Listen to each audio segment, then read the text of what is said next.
ପଛଘୁଞ୍ଚା ନାହିଁ ବୀରର ଜାତ ଯେ ନମରୁ ସେ କେବେ ପରାଣା କରିଦିଏ। ଘରେ ଗୋଟେ ସମସ୍ତେ ପଢୁ ମହିମା ବା ତାର ଖ୍ୟାତିଟା ଏଭଳି ପ୍ରକାଶ ପାଉ।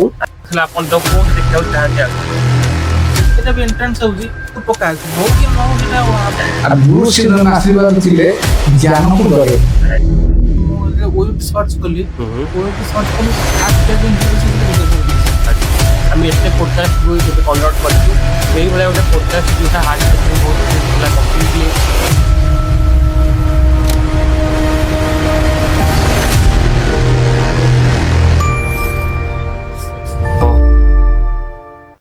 Hello everyone welcome to Vidyasagar classes YouTube channel.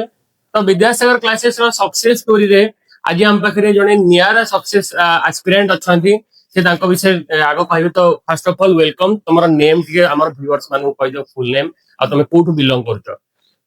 मो ना महिमा अभिनंदन राउत मु एबे रिसेंटली 12th पास करछि। एबे 12th रे भी पास करछि। मो घर होछि केंद्रापड़ा मासाघाई। अच्छा तो केंद्रापड़ा रो आछंती महिमा अभिनंदन एंड ताको हेत तांकर पिता भी अछंती। सर वेलकम आपन को मध्ये हमर पॉडकास्ट को अभिनंदन। सर फर्स्ट ऑफ ऑल आमे महिमा तमठु जानिया को चाहेबा कि तमे एबे ओयूटी एग्जाम देथिलो आ ओयूटी एग्जाम रे तमरा केते मार्क रहउची रेस्पोंसिबिलिटी अनुसार मोर रहउची 178 आउट ऑफ 200 आउट ऑफ 200 आ तो हमें अलगा किसी एग्जाम देथिलो ना खाली ओयूटी एग्जाम देथिलो ना ओयूटी पूर्वरो मो देथिली आइजर एंट्रेंस देथिली एवं नाइजर एग्जाम मध्ये देथिली। अच्छा जेहेतु ये हो जे माने वर्षर माने प्रिपरेशन एरा बहुत माने हार्ड सेटा माने मो सेटा जेतु मात्र मासे पडे सेटा तो माने क्लास हे परियोनी एति भाई मोर सेटा हेलानी एति भाई मु ओयूटी मध्ये देथिली कारण ओयूटी रे तार लास्ट पर्यंत थिला लास्ट पर्यंत तार डेट ऑफ सबमिशन थिला सेति भाई मु पर लास्ट डेट रे मु ओयूटी पकेली मु पाय गले जेई भी देनी सीयूटी भी जो बळे माने जो एग्जाम एनसीईटी ए बळे एग्जाम जोटे माने फास्ट माने दबा कथा मते होय कि सेठी कहि नथिले तार डेट ऑफ केते बळे आछि जेते मु जानि पार नथि। मु ओयूटी मते सायर कहले ओयूटी माने पक्का माने बहुत माने भलो माने एग्जाम ता माने बहुत से सेति भाई मु ओयूटी एग्जाम।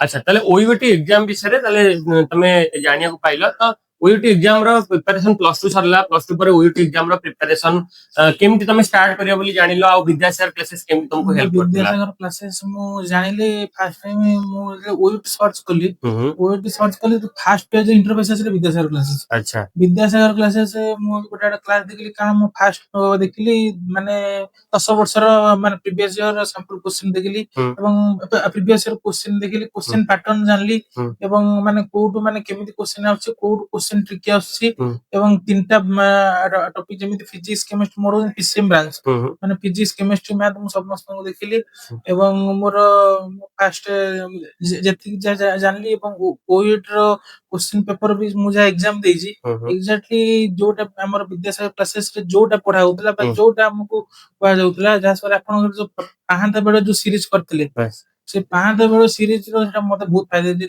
जति मु सेटा न देई थांती तो और किता कुमार हो जाय। अच्छा अच्छा बहुत बढ़िया। अच्छा अच्छा बहुत बढ़िया ताले केमिति कोन विद्यासागर फैकल्टी मानो विषय टे कहि दे स्पेशली मोइसर हेले आ बाकी सब संजना मैडम हेले केमिति कोन पढा पढी कर चलथिला ना जेहेतु मोर पीसीएम मो फाटा फिजिक्स आरंभ करी फिजिक्स रे हमर होचंती मोहित सरंकर पाठ पढा तांकर कॉन्सेप्चुअल क्लैरिटी कारण फिजिक्स रो मेन कॉन्सेप्चुअल क्लैरिटी हमें से एमिति पाठ तक बसिल हो ना बस एवं से फिजिक्स हो केमिस्ट्री मैथ हो से गोसा पाठ नु से किंतु हमको मु जति भी क्लासेस करिछि तार हमको आपन माने जाबी हम कहि जंचे माने माने घोषा बळद होबो नै कारण हमर मुख्य होउछि तमे जदि कांसेप्ट क्लैरिटी थिबो कांसेप्चुअल रे तमे ठीक थिबो ताहले तमे क्वेश्चन माने जो बळे क्वेश्चन आसो माने जो बळे फुले क्वेश्चन आसले मध्य हमें करि परिबा सेही माने सेही दृढ़ विश्वास रे मु जाई देली ओड एग्जाम आपन मध्य फोन करथि जो दिन एग्जाम पर आपन फोन करथि आपन कहले मते एग्जाम से फोन कर आपन तापर फोन कलु होय तो संजोग बस तो एंगेज हे गला पाइली एमे आ फोन करि आइलानी पुनी आपन को तापर आज भी आसले बेले फोन करथि सकाळू आपन आपन के व्यस्त रहितले तापर सुरेश सर फोन करी हमें केंद्रापड़ा रो अच्छा ଆଉ ମ୍ୟାଥ ପାଇଁ କେମିଷ୍ଟ୍ରି ପାଇଁ କେମିତି କଣ ପ୍ରିପାରେସନ କରୁଥିଲ? କେମିଷ୍ଟ୍ରି ହଉଛି ଫାଷ୍ଟ ହଉଛି ମୁଁ ଦେଖିଲି ଅର୍ଗାନିକ, କାରଣ ଅର୍ଗାନିକ ହଉଛି ମାନେ କହିବାକୁ ଗଲେ କେମିଷ୍ଟ୍ରି କିଙ୍ଗ। ହୁଁ ଏବଂ ସେ ମୁଁ ତାକୁ ଫାଷ୍ଟ ଅଫ୍ ଅଲ୍ ମୁଁ ଆଗେ କେମିଷ୍ଟ୍ରି ଆମର ଯୋଉ ଏନସିଆରଟି ମୁଁ ଫାଷ୍ଟ ପଢିଲି। ହୁଁ ଏନସିଆରଟି ରେ ଆମର ଯେମିତି 5ଟା ଚାପ୍ଟର ଅର୍ଗାନିକ ର ମୁଖ୍ୟ, ହୁଁ ମୁଁ ତାକୁ ସବୁ ପଢିଲି। ଫାଷ୍ଟ ଅଫ୍ ଅଲ୍ ମୁଁ ତାକୁ ଫାଷ୍ଟ ହେଲେ ନେମ୍ ରିଆକ୍ସନ, ହୁଁ ନେମ୍ ରିଆକ୍ସନ ପଢିଲି, ତାପରେ ତାର କେମିକାଲ ରିଆକ୍ସନ ପଢିଲି, ହୁଁ ତାପରେ ଫିଜିକାଲ ପ୍ରପର୍ଟିଜ ହୁଁ ତାର ମାନେ ମାନେ ଯୋଉ ଟାଇପ ର ମାନେ କୋଶ୍ଚିନ୍ ମାନେ ମାଗୁଛି ମାନେ ଓୟୁଟି ରେ, ହୁଁ ସେଇ ଟାଇପ ର ମୁଁ ପ୍ରିପାରେସନ କଲି। ହୁଁ ତାପରେ ସେକେଣ୍ଡ ହଉଛି ଫିଜିକାଲ କେମିଷ୍ଟ୍ରି। ହୁଁ ଫିଜିକାଲ କେମିଷ୍ଟ୍ରି ଏଥର ମୁଁ ଯାହା ଦେଖିଲି ମାନେ ନ୍ୟୁମେରିକାଲ ଅପେକ୍ଷା ଅଧିକ ହୁଁ ଥିଓରିଟିକାଲ କୋଶ୍ଚିନ୍ ପଡିଥିଲା। ହୁଁ ଏବଂ ଏତେ ବି ନ୍ୟୁମେରିକାଲ ଯେହେତୁ ପଡିନଥିଲା, ଥିଓରିଟିକାଲ କୋଶ୍ଚିନ୍ ଅଧିକ, ଯେମିତି ହୁଁ ଆମର ଚାପ୍ଟର ହଉଛି ସଲ୍ୟୁସନ ହୁଁ ଆଉ ଇଲେକ୍ଟ୍ରୋକେମିଷ୍ଟ୍ରି। ହୁଁ ଏଇଥିରୁ ହୁଏତ ଗୋଟେ ଦିଟା ନ୍ୟୁମେରିକାଲ ପଡୁ, ନହେଲେ ସବୁ ଥିଓରିଟିକାଲ କୋଶ୍ଚିନ୍ ପଡିଥିଲା। ଯାହାର କନସେପ୍ଟ ମାନେ କ୍ଲିୟର ଥିବ, ସେ ଆରାମସେ କରିପାରିବ। ରେଗୁଲାର କ୍ଲାसेସ୍ ଆଟେଣ୍ଡ କରୁଥିବ, ହୁଁ ସେ କରିପାରିବ। ବହୁତ ବଢିଆ। ଆଉ ମ୍ୟାଥ ଦୀପକ ସାରଙ୍କ କ୍ଲାସ କରିଥିଲ? ଆଜ୍ଞା, ମ୍ୟାଥ ପଢୁଥିଲି। ଆଚ୍ଛା, ସେଥିରେ ବି ବହୁତ ହେଲ୍ପଫୁଲ ହେଇଥିଲା। ବହୁତ ହେଲ୍ପଫୁଲ। ଯେମିତି କି ମ୍ୟାଥ ରେ ଆମର ମାନଙ୍କର ଯେତିକି ଆମର ଫାଷ୍ଟ ଅଫ ଅଲ୍ ଓୟୁଇଟି ରେ ଆମର ଯେମିତି ଇଣ୍ଟିଗ୍ରେସନ, ହୁଁ ଯୋଉ ଡିଫରେନ୍ସିଆଲ ହୁଁ ଇକ୍ୱେସନ, ହୁଁ ଆମର ଯେମିତି ସବୁ ମାନେ ଚାପ୍ଟର ମାନେ ଅଛି କାଲକୁଲସ ପାର୍ଟ, ହୁଁ ସେଇଟା ମତେ ବହୁତ ମାନେ ଫାଇଦା ଦେଇଥିଲା। ହୁଁ ଆଉ ପରବର୍ତ୍ତୀରେ ଜୋମେଟ୍ରି, ହୁଁ ଜୋମେଟ୍ରିକାଲ ପାର୍ଟ ଯେମିତି ଆମର ଥିଲା ମାନେ ଆଉ ମତେ ଯୋଉଟା ମୋ ଚାପ୍ଟରରେ ମାନେ ମ୍ୟାଥ ଯୋଉଟା ମୋର ଓପିନିୟନ ଗୋଟେ ହଉଛି ପରମୁଟେସନ କମ୍ବିନେସନ, ହୁଁ ସେଇଟା ମୁଁ ଦୀପକ ସାର୍ ଠାରୁ ପଢିଲା ପରେ ହୁଁ ମତେ ତା ଦେହରେ କନସେପ୍ଟ କ୍ଲିୟର ହେଲା। ହୁଏତ ମୁଁ ଯୋଉଟା ମାନେ ମାନେ କରିପାରୁନଥିଲି, ହୁଁ ସେଇଟା ମୁଁ ଏଇଟା କରିଲି। ବହୁତ ବଢିଆ। ତ ଏବେ ଏବେ ନେକ୍ସଟ ହେଲା କି ଘରେ କେମିତି କଣ, ବାପାଙ୍କର କେମିତି କଣ, କି ମାଙ୍କର, ବାକି ସମସ୍ତଙ୍କର ଫ୍ୟାମିଲି ମେମ୍ବର ଘରେ ଆଉ କିଏ କିଏ ଅଛନ୍ତି? ନା ନା, ଘରେ ହଉଛନ୍ତି ମୁଁ ଆଉ ମୋ ବାପା ଆଉ ମୋ ମାମା। ଆଚ୍ଛା ବାପା ହଉଛନ୍ତି ଆମର କେନ୍ଦ୍ରାପଡା ଜିଲ୍ଲାର ମାର୍ଶାଘାଇ ମହାବିଦ୍ୟାଳୟର ଆଜ୍ଞା ଓଡିଆ ଅଧ୍ୟାପକ। ଆଜ୍ଞା ଆଉ ମାମା ହଉଛନ୍ତି ହାଉସ ୱାଇଫ। ଆଜ୍ଞା ଆଉ ଘରେ ହଉଛନ୍ତି ସମସ୍ତେ ସପୋର୍ଟିଭ। ହୁଁ ଏକ ନମ୍ବର ପଏଣ୍ଟ ହଉଛି ଘରେ ହଉଛନ୍ତି ସମସ୍ତେ ସପୋର୍ଟିଭ। ହୁଁ ଏବଂ ସେମାନେ କହୁଛନ୍ତି ତୁ ଯେତେଟା ବି ଏଣ୍ଟ୍ରାନ୍ସ ହଉଛି ତୁ ପକା, ହଉ କି ନ ହଉ ସେଟା ଆମର ଦେଖିବା ପଛରେ, ଆଜ୍ଞା ତୁ ଆগে ତୋ ମନ ଖୁସି କରି ଏଣ୍ଟ୍ରାନ୍ସ ଟା ଦେ। ଆଜ୍ଞା ସେଇଥିପାଇଁ ବାପା ମା ବହୁତ ମାନେ ସପୋର୍ଟରେ ମତେ ଦେଇଛନ୍ତି। ଆଜ୍ଞା। ସାର୍ ମୁଁ ଏବେ ଆପଣଙ୍କ ପାଖକୁ ଆସିବି। ସାର୍ ପୁଅ ତ ଆପଣ ବିଷୟରେ ଏତିକି କଥା କହିଲା, ବହୁତ ଇଏ କଥା। ତ ଆପଣଙ୍କର ପୁଅ ଉପରେ କେତେ ତାର ଭରସା, ତା ପାଠ ପଢା ଉପରେ କେମିତି କଣ, ଆପଣ ମାନେ ଗୋଟେ ସୁପୁତ୍ର, ଆପଣଙ୍କର ମହିମା, ତ କେମିତି କଣ ସିଏ ଆପଣଙ୍କୁ ତା ଖୁସି ଲାଗୁଛି, କେମିତି କଣ ସେ ଏକ୍ଜାମ ଦେଇଛି, ରେଜଲ୍ଟ ବାହାରିଛି, ଆପଣଙ୍କର କେମିତି କଣ ସପୋର୍ଟ ଥିଲା, ଆପଣ ତାକୁ କୋଉଠି ଦେଖିବାକୁ ଚାହାନ୍ତି ଆଗକୁ?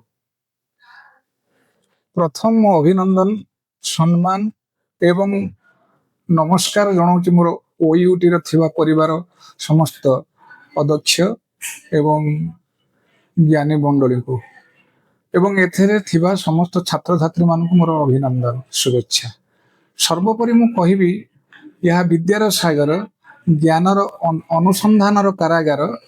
ସତେ ଯେପରି ମଣିଷକୁ ତିଆରି କରିବାରେ ଇଏ ଥିଲା ଏକ ଏନ୍ତୁଡ଼ିଶାଳ। ଏଇ ଏନ୍ତୁଡ଼ିଶାଳେ ମୋ ପୁଅ ଯେତେବେଳେ ପଢୁଥାଏ, ମୁଁ ସବୁ ଶୁଣୁଥାଏ।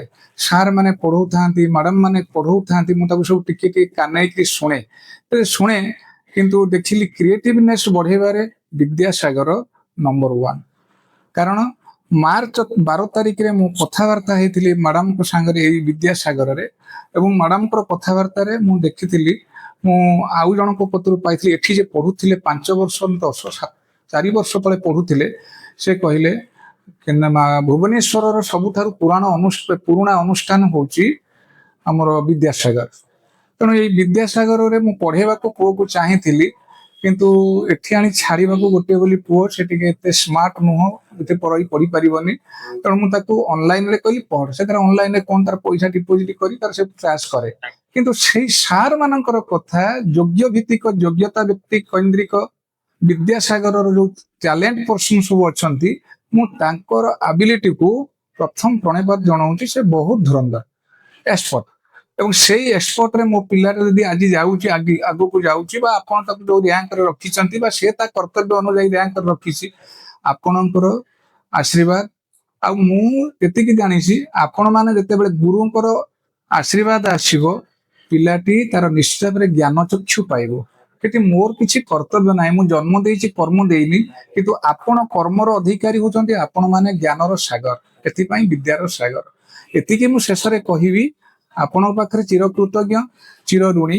କିନ୍ତୁ ମୁଁ ହାତ ଯୋଡ଼ିକିରି ମାଗୁଛି ଯଦି ସେ କୋଉଠି ବିଏସସି ଫିଜିକ୍ସ ଅନର୍ସ ଟିକେ ପାଆନ୍ତା, ଭଲ ଜାଗାରେ ଟିକେ ପଢନ୍ତା, ମୁଁ ଏଇଥିରେ ଟିକେ ସାର୍ ବହୁତ ଆନନ୍ଦ ଅନୁଭବ କରନ୍ତି। କାରଣ ମୋର ଟିକେ ବେଶୀ ଇଚ୍ଛା ତାର କେମିତି, ମୁଁ ଯେତେବେଳେ ଓଡ଼ିଆର ଅଧ୍ୟାପକ ଟିକେ ହେଇଛି, ମୁଁ ଚାହୁଁଛି ସେ ଯେମିତି କୌଣସି ସାଇଣ୍ଟିଷ୍ଟ ହଉ, ନହେଲେ ଗୋଟେ ପ୍ରଫେସର ହଉ, ନହେଲେ ସେଇ ଲାଇନରେ ରହିଲେ କି ଆଇଏଏସ୍ ଲାଇନ ହଉ, ଏ ଜିନିଷକୁ ଚାହେଁ। କିନ୍ତୁ ସେ ତ କହିଲା ମେଡିକାଲ ଲାଇନରେ ଯିବିନି, କାରଣ ମତେ ସେ ଘୋଷା କାମ ଆସେନି, କାରଣ ଘୋଷିବାର ଫର ସେ ନୁହେଁ।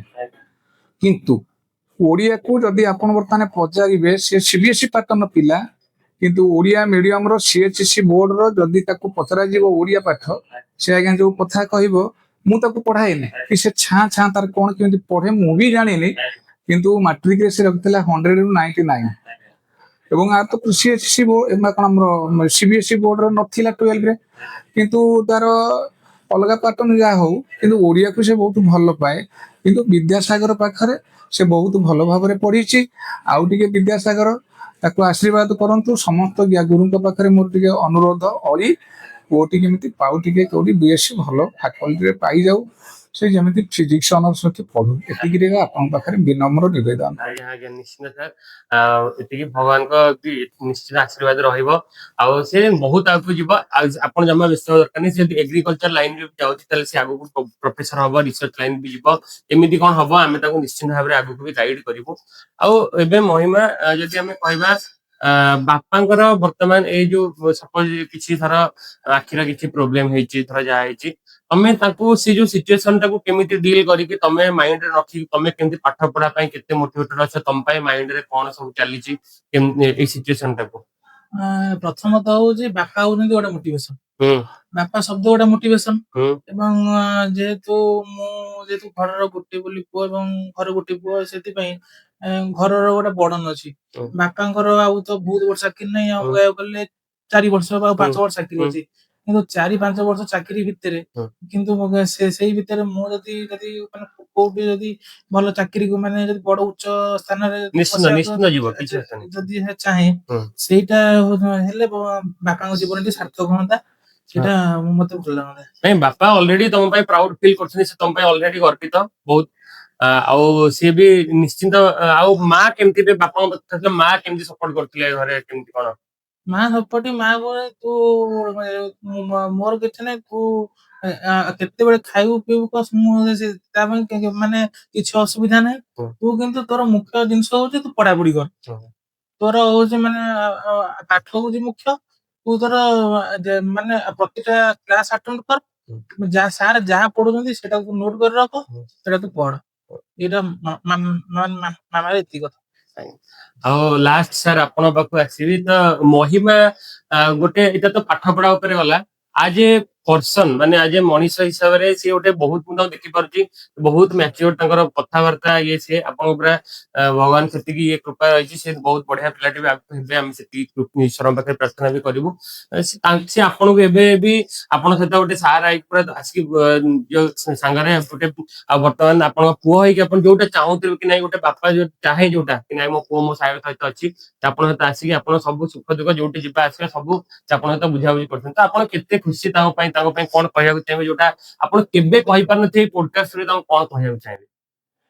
ନାଇଁ ସାର୍, ମୋ କହିବା କଥା, ମୁଁ ଓଡ଼ିଆର ଅଧ୍ୟାପକ, ପିଏଚଡି ବି କରିଛି, କିନ୍ତୁ ଜେଏନୟୁ ରେ ମୁଁ ବାସ୍ତୁଶାସ୍ତ୍ର, ଶାନ୍ତିନିକେତନରେ ଆମର ଜ୍ୟୋତିଷ ଶାସ୍ତ୍ର, ତାକୁ ମଧ୍ୟ ମୁଁ ଦଖଲ କରିଛି। କିନ୍ତୁ ମୁଁ ଯେତେବେଳେ ପୁଅ ଜନ୍ମ ହେଇଥିଲା, ମୁଁ ତାର ନାଁ ଦେଇଥିଲି ମହିମା ଅଭିନନ୍ଦନ, ତାର ମୋ ଅକ୍ଷରରେ ଆସିଥିଲା ମହିମା ଅଭିନନ୍ଦନ। ତାର ମହିମା ବା ତାର ଖ୍ୟାତିଟା ଏଭଳି ପ୍ରକାଶ ପାଉ, ସେଇ ଅନୁଷ୍ଠାନ ହଉ ବା ସେଇ ମାଷ୍ଟର ମାନଙ୍କର ଜ୍ଞାନକୁ ସେଭଳି ମହିମା ବିସ୍ତାର କରୁ, ସମସ୍ତେ ତାକୁ ଅଭିନନ୍ଦନ କରନ୍ତୁ। ତେଣୁ ସେଇ ଜିନିଷଟାକୁ ମୁଁ ଚାହିଁଛି, ପ୍ରଭୁଙ୍କ ପାଖରେ ପ୍ରାର୍ଥନା କରିଛି। ତେଣୁ ସେଥିପାଇଁ ଆପଣ ଯେତେବେଳେ ତାଙ୍କର ଗୁରୁ, ତେଣୁ ତା ଉପରେ ଆପଣଙ୍କ ପାଖରେ ଅଳି ଏବଂ ତା ପାଖରେ ମୋର ଆଶୀର୍ବାଦ ରହୁ, ଏବଂ ସବୁବେଳେ ମୁଁ ତାକୁ ଉତ୍ସାହ ବାଣୀ ଶୁଣାଏ, ଏବଂ ସେ ତାର ଜାଣିଥିବ, ସେ ଶୋଇଥିବ ମୁଁ କହୁଥିବି, ପଛଘୁଞ୍ଚା ନାହିଁ ବୀରର ଜାତକେ, ନମରେ ସେ କେବେ ପରାଣା ଅଟକେ। ଭୃକ୍ଷେପ ନ କରି ବଶ୍ୟ ବ୍ୟଙ୍ଗୋକ୍ତି କାହାର, ଆପଣା କର୍ତ୍ତବ୍ୟ ପଥେ ହୁଅ ଅଗ୍ରସର। ତେଣୁ ସଭାରେ ବସିଥିଲେ କେବେ ମା ବାପା ଥିଲେ, ତୁ କେବେ ହେଲେ ସଭାରେ ଥିବା ବାପା ପୁଅ ହାରେନି, ମା କୋଳରେ ଥିଲେ ପୁଅ ହାରେନି, ଆଉ ଗୁରୁ ଆଶୀର୍ବାଦ ଥିଲେ ଜ୍ଞାନକୁ ଡରେନି। आ गुरु कृपा बल तो से सब किसी अभेद को भेद कर अधिकार थाए तेणु मोर ता ऊपर सेतिके अछि मु भी निश्चय प्रभु पाखे प्रार्थना करुच्ची आपण माध्यम निश्चित भाव प्रभु ताको आगु नेबे आपण माध्यम बहुत बढ़िया थिला एटा गोटे छोट पॉडकास्ट थिला किंतु बहुत माने तार फीलिंग्स ता बहुत जन पाखु टच करतो कारण ए भलिया गोटे आम एते पॉडकास्ट भी एबे कंडक्ट करिचु एही भलिया गोटे पॉडकास्ट जोटा हार्ट टचिंग बहुत थिला कंप्लीटली फील होची कारण महिमा को एई से तांको जति एक्चुअली भगवान बहुत आउरी मु तांको केते कांग्रेचुलेट करी सेते कम चाहुरी आगो को जानतो ते निश्चित भाव तांकर कथा वार्ता शैली ठू आरंभ करके आपन सहित मिसी बहुत बढ़िया लागला भगवान कृपारू आहुरी से जति जो चाहिछन्ती ओईवटरे हो कि वेटनरी हो जो तांकर हे जाऊ ता पई जहा काउंसलिंग रे जहा जितोले हेल्प दरकार आमे विद्यासागर क्लासेस तरफ हेल्प करिवु तो एटा थिला गोटे बहुत बड़ा से कहले कि मो बापा मो पई बहुत बड़ा इंस्पिरेशन जणे आपण माने समस्त एमती तांकोठू इंस्पिरेशन ने कि तांकोठू इंस्पायर हे कि एमती आगो को चलंतु आमे एही आशा करिया प्रभु जगन्नाथ पाखरे प्रार्थना करिबा महिमा और तांकर टोटल सपरिवार समस्त मंगल हो एठी पॉडकास्ट को शेष करिबा थैंक यू जय जगन्नाथ थैंक यू